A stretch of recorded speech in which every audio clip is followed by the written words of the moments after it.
നമസ്കാരം. തെക്കോടക്കലേക്ക് വീണ്ടും സ്വാഗതം. ഞാൻ VK ചെറിയാൻ, ഡൽഹിയിൽ നിന്നും എൻ്റെ സീനിയർ സുഹൃത്ത് ശ്രീ മാധവൻകുട്ടി നാട്ടിൽ നിന്നും. ഞങ്ങൾ ഇന്ന് ചർച്ച ചെയ്യാൻ ഉദ്ദേശിക്കുന്നത് ഇപ്പോൾ 3-4 ദിവസമായി നടക്കുന്ന ഇറാൻ അമേരിക്കൻ ഇസ്രായേൽ യുദ്ധം എങ്ങനെ കേരളത്തിലും എനിക്ക് തോന്നുന്നത് ബംഗാളിലും ഇതിൻ്റെ പ്രതിഫലനം അടുത്തു വരുന്ന ഇലക്ഷൻ ഉണ്ടാകാൻ സാധ്യതയുണ്ട്. അതിന് കാരണം ഒന്ന്, ഇന്ത്യൻ ഗവൺമെൻറ് എടുത്തിരിക്കുന്ന സ്റ്റാൻഡാണ്. അതായത് നമ്മൾ ഇപ്പോൾ ഇന്നത്തെ സിറ്റുവേഷനിൽ നമ്മൾ അമേരിക്കയുടെയും ഇസ്രയേലിൻ്റെയും സഖ്യകക്ഷിയായി മാറിയിരിക്കുകയാണ്. അതിനെതിരെ കോൺഗ്രസ് ശ്രീ സോണിയാഗാന്ധി തന്നെ ഒരു എഡിറ്റ് പേജ് ആർട്ടിക്കിൾ എഴുതിയിരിക്കുന്നു. ഇന്ത്യയുടെ ഇതുവരെയുള്ള എല്ലാ വിദേശ നയത്തിൻ്റെ എല്ലാ ഒരു തിരസ്കരിക്കലാണ് ഇന്നത്തെ സിറ്റുവേഷൻ എന്ന് പറയുന്നു. അപ്പോൾ മാത്രമല്ല, നമ്മൾ കണ്ടു മുസ്ലിം ഷിയ ഭൂരിപക്ഷ പ്രദേശങ്ങളിൽ പ്രൊട്ടസ്റ്റ് ഉണ്ട്. അല്ലാതെ തന്നെ മറ്റു മുസ്ലിങ്ങളുടെ ഇടയിലും അവർ പ്രതിഷേധിക്കുന്നില്ലെങ്കിലും ഇതിൻ്റെ ഇതായ മുറുമുറുപ്പുകൾ ഉണ്ട് എന്ന് നമുക്കൊക്കെ അറിയാം. സർ, എങ്ങനെയാണ് ഇത് സ്റ്റേറ്റ് ഇലക്ഷനുകളിൽ പ്രവർത്തിക്കാൻ പോകുന്നത് ഒരു ഇഷ്യൂ? പരസ്യമായി BJPയുടെ കേരളത്തിലെ അധ്യക്ഷൻ ഇന്നലെ ഒരു വളരെ രസകരമായ ഒരു പ്രസ്താവന നടത്തി. അത് ഞാൻ താങ്കളുടെ ശ്രദ്ധയിൽ കൊണ്ടുവരികയാണ്. എങ്ങനെയാണ് കേരളത്തിലെ UDFനും LDFനും ഒരുപോലെ ഗൾഫ് രാജ്യങ്ങളെ ആക്രമിക്കുന്ന ഇറാന്റെ പക്ഷം പിടിക്കാൻ കഴിയുക എന്നാണ് BJPയുടെ നേതാവ് ചോദിക്കുന്നത്. അവിടെയാണ് രാഷ്ട്രീയം കിടക്കുന്നത്.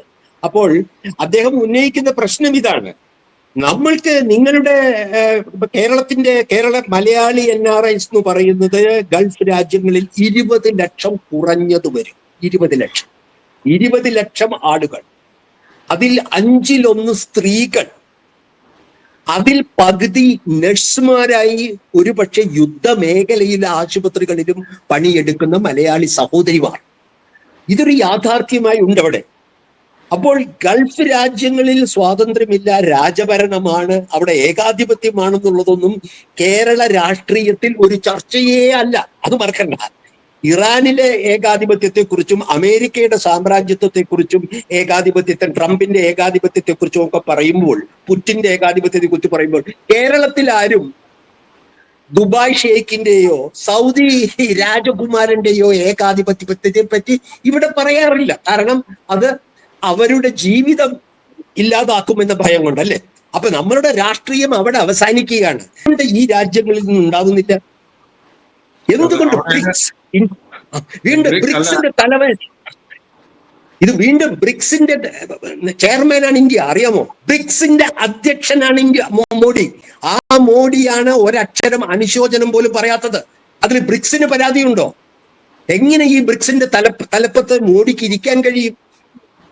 അപ്പൊ ഇതാണ് ഇത് ആകെ ലോകക്രമം തകർന്നു എന്ന് പറയുമ്പോൾ തകർന്നത് ഇതിന്റെ ധാർമ്മികമായിട്ട് 2ാം ലോക മഹായുദ്ധത്തിന് ശേഷം താൽക്കാലികമായെങ്കിലും രൂപപ്പെട്ട ഒരു ധാർമ്മികത. അത് അത്ര ശരിയെന്ന് പറയുമ്പോൾ എത്രയോ ആയിക്കാലും മുതലാളിത്ത സമൂഹമാണ്, ഇതാണ് എങ്കിൽ പോലും അതിന്റെ അടിസ്ഥാനമായി വർത്തിച്ചിരുന്ന ഒരു മനുഷ്യാവകാശത്തിൽ അടിസ്ഥാനമായിട്ടുള്ള ഒരു ധാർമ്മികതയുണ്ട്. അത് വലിച്ചു കീറപ്പെട്ടിരിക്കുകയാണ്.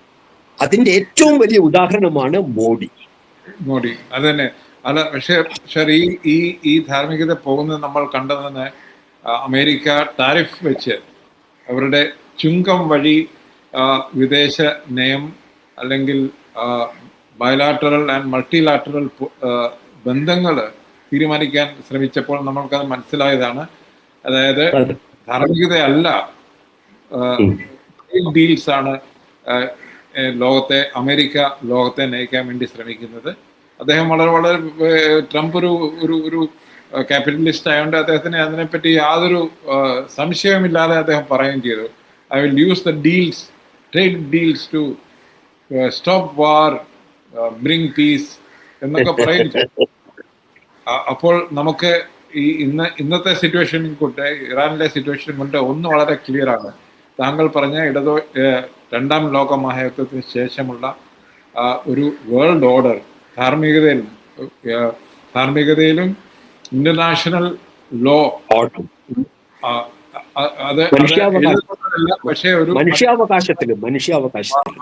മനുഷ്യാവകാശത്തിൽ ഊന്നിയ ഒരു ലോ, ഒരു ഇന്റർനാഷണൽ ലോ ഉണ്ടായിരുന്നു. അത് തകിടം മറിഞ്ഞിരിക്കുകയാണ്. അതിൽ നമ്മൾക്ക് ഇന്ത്യക്ക് ദുഃഖിക്കാനുള്ളത്, ഇന്ത്യ ഇതുവരെ സമാധാനത്തിന്റെ ദൂതനായിരുന്ന ഗാന്ധിയുടെ ഇന്ത്യ ഇന്ന് അതിൽ നോക്കുകുത്തിയായിരിക്കുകയാണ്. അതാണ് നമ്മളെ ഒക്കെ വേദനിപ്പിക്കുന്നത്. അമേരിക്കയുടെ പ്രവർത്തനമല്ല, ഇന്ത്യയുടെ ഇന്നത്തെ സിറ്റുവേഷനാണ് നമ്മളെ വേദനിപ്പിക്കുന്നത്. നന്ദി, നമസ്കാരം. വേറെ വിഷയമായി ഞങ്ങൾ വീണ്ടും വരുന്നത്.